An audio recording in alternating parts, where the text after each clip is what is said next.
This is why you need to write a book. Listen, I'm gonna do a documentary, but yeah, listen. I could do. I could do. Yeah, there's a interesting space there in terms of knowledge that everybody's. It's. I was having this conversation with somebody. Everybody is busy trying to be famous, or trying to make music, or trying to be the best singer, the best beat maker. But there's a lot of people who should learn also how to become the best at writing the history, or knowing what are the different genres, or being the best managers, or learning to be a good promoter. You know, like Olga. Here is somebody that came from Ukraine, went to Spain, and created the first two big Kizomba festivals in Spain. And how did she discover Kizomba? Yeah, she went to Lisbon. She danced something like you can see our conversation from Club Shada back. I don't remember what episode it was, but she just discovered it when there was no names, there was no Kizomba. It was just African parties in Lisbon, and they were driving from Madrid till Portugal, till Lisbon to dance it because they felt a connection. Ukrainian girl, and then from moving at a point, they were like, let's do a party at home. And that's how the first Kizomba festival, or one of the first, or maybe the first ever Kizomba festival existed. And it was not done by somebody from Congo. It was not done from somebody from Haiti. It was not done from somebody from Martinique, from Guadeloupe. It was not done from somebody from Angola, not even from somebody from Lisbon, but it was done by a fucking girl from Ukraine who was in Madrid. And that's the beauty of it. To me, to some people, it would be like, yeah, that's when they stole our music. To me, it's beautiful, because what is important is that somebody does it.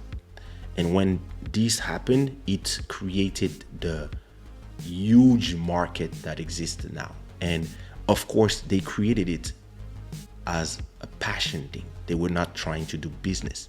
And yet they did a lot of mistake on the way, because nobody was trying to, and nobody knew it would become huge. So nobody was like, okay, this is Zouk, this is Compa, this is this, this is that. All they knew is, oh, we love this dance and we want to dance it at home.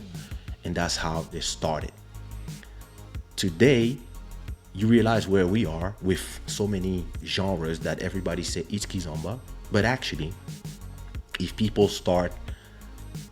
some people start caring and not trying to force their opinion on others, but start just caring on organizing, and not just one person, not like Kaysha arrives and say, no, this is this, like I'm nobody to do it.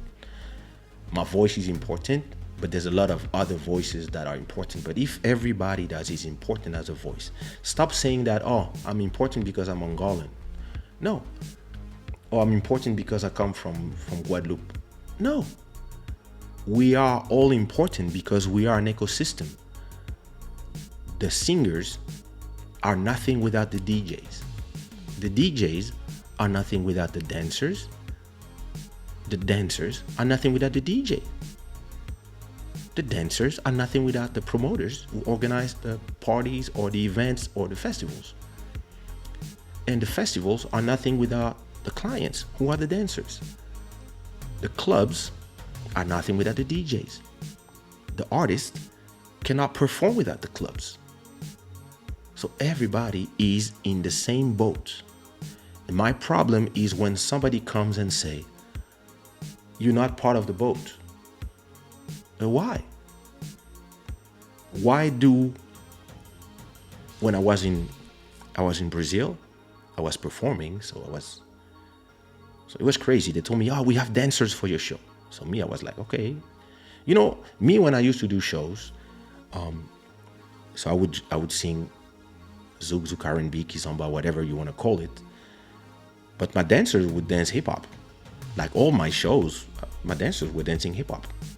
We're doing hip hop choreography because we came from hip hop, and we're doing hip hop choreography on Zouk. And We were happy. Our public were happy. And whoever was not happy, we were like, well, don't listen to it, don't watch it, fuck you. And it's the thing is this. You come to this point where if everybody understand that they are all from the same ecosystem, then it's not, does Kaysha voice matter more than Olga's voice? Or does the Angolan voice matter more than the West Indian voice or the Haitian voice? I believe that if every voice come together and everybody says, okay, this is my contribution, then we can talk about the pyramid. Because it's all the bricks of all this that form this. It's not just one person. And it's not like those, some people, they come with some nationalism. And some people come with, interest, business interest. Some people are like, oh, I hate urban keys because all my clients now they want to listen to urban keys, and I don't do it. I do a Kizomba festival, and all these kids now they want to dance this shit. Well, listen, if you are a creator of a festival and you are a businessman or businesswoman, well, if this is what the kids want to dance, give it to them, because this is called evolution, and you have to follow evolution if you are doing business. Now, if your goal is to protect or your version of the music, I understand it. So do it. But understand that in terms of market share, you're going to start losing because there's a new kid in town that is new and shiny. And maybe in 10 years, this kid will be called old. And there's going to be a new dance that everybody will dance. And it's the same thing with salsa, bachata, all these things. Because back in the days, Kizomba was a small room in all the salsa festivals. And then, some curious people were like, this is interesting. And now you have a small salsa room in the Kizomba festival. But then you also have some huge salsa festivals. I went to a salsa festival in Miami, and it was huge. It was like 3,000 people, and I was like, whoa. And then you had people from Cuba, they were dancing one way, and then you have people from Ecuador, they were dancing another way, and then you had some people that were throwing women in the hair, and some people it was more acrobatic, some it was more this, some it was more traditional. And I was like, hey, wait, nobody's dancing the same way. And people were like, yeah, no, this is Cuban salsa, this is this is that, this is that. I was like, oh, wow. But everybody was at the same place, and everybody had their preferences, of course. But salsa was the umbrella, and people knew that inside of salsa you had everything, and everybody was united, even if everybody had their preferences, but everybody was enjoying the show of the different genres. And when you go to a Kizomba festival, it's kind of the same way, because when you go to a Kizomba festival, you're gonna dance Kizomba, Zouk, you're gonna listen to Kizomba, Zouk, Compa, you're gonna dance to Ghetto Zouk, Candy Zouk, you can dance you can dance Passada, you can dance Kizomba, you can dance Samba, you can also dance Afro House. You have all these under the same umbrella. It's just that the things are not defined in stones, and maybe when people start writing, people start, doing documentaries, and then maybe the people will start understanding. The public will also have when they look for information, there will be information. Because if you type, you're gonna find everybody telling you the same thing and showing you different things. And I believe that, but that's me. I believe that the voice of everybody must be heard.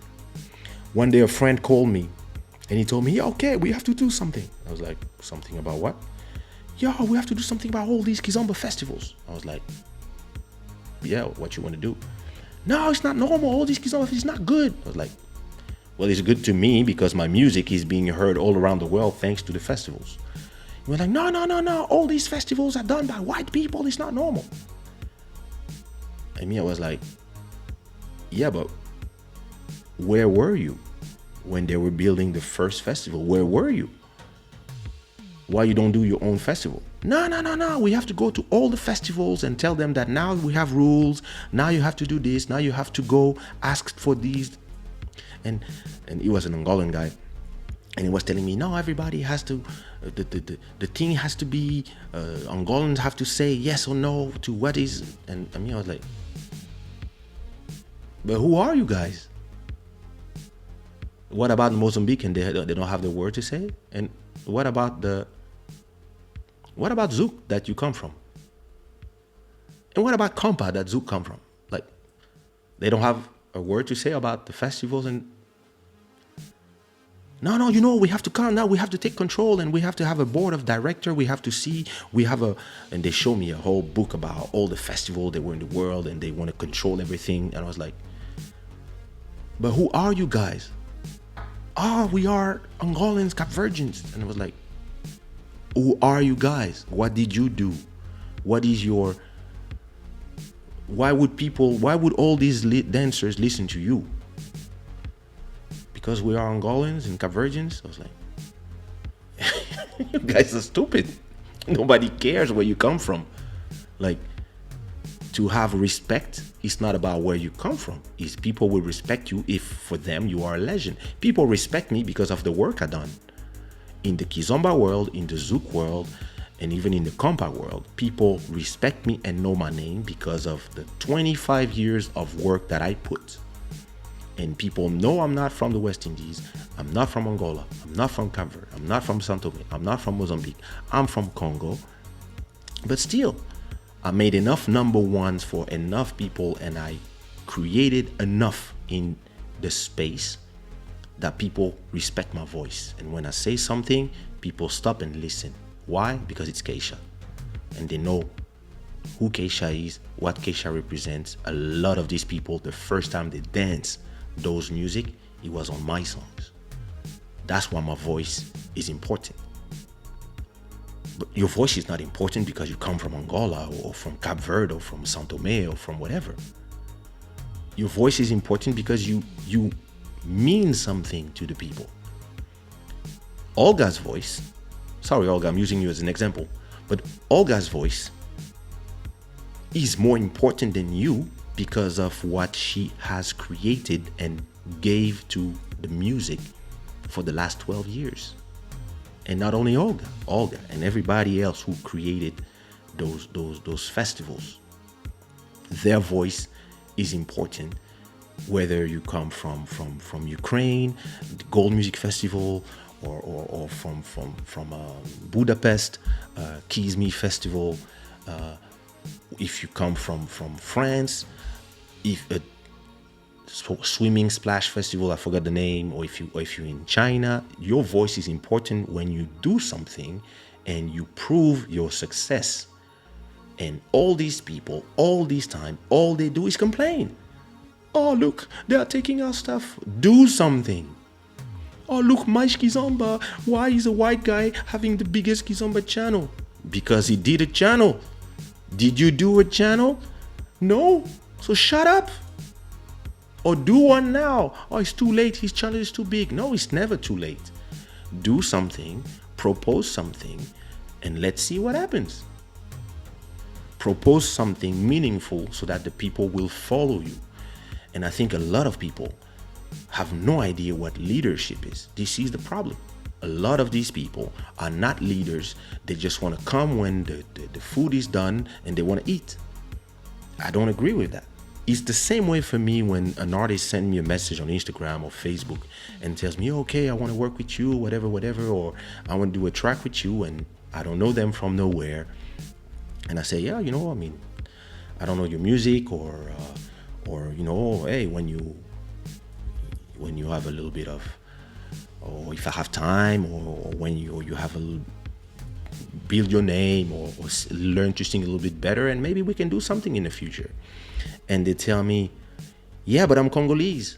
I'm from Kinshasa. And I'm like, yes, but I'm from Kin like you. I'm like, yeah, but I'm interested in the talent. I'm interested in the meaningfulness of doing a track with you. And it's not a question I want to only work with famous people, because I work with a lot of people who are not famous. But I don't work with people because they are Congolese, because it has never been my thing. I work with people because yeah, I'm touched by what they do, or I love what they do. And you can be Congolese or Nepalese or Lebanese or Laponese. If I love what you do, I will work with you. But if I don't know you from nowhere and I'm not touched or I'm not interested in what you do for now, and I'm like, yeah, work more on your stuff and we'll see. I'm Congolese. I don't care, nigga.